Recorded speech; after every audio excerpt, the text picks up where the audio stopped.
One how to tutorials. I'm back with another new video, and in this video I'll guide you how to use Rochat AI powered chatbot application. So first of all, you need to open your app. Then you can see here there is you can see here in this page there are a lot of characters that you can chat. So this is explore, you can chat, and this is Rochat, this is the inbox. But before that you have to create your account, and this is profile. So first of all, I need to create your account.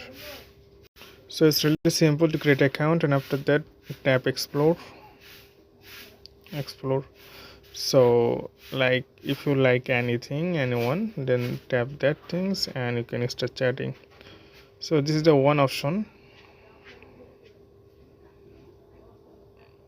So I said hi.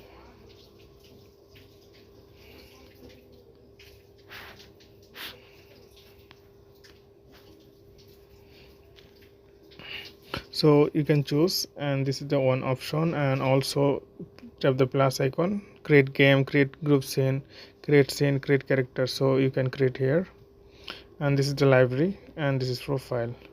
So you can see this is your profile page. You can edit your profile, your name, bio, and everything. And daily task, like you can work daily task here, you'll get. So you skip this one, and if you tap the more, so main thing is here like explore, and you can talk, you can recommend, you can get popular character, feature, group, game, male, female. So you can see that today this is the Rochat creation honestly.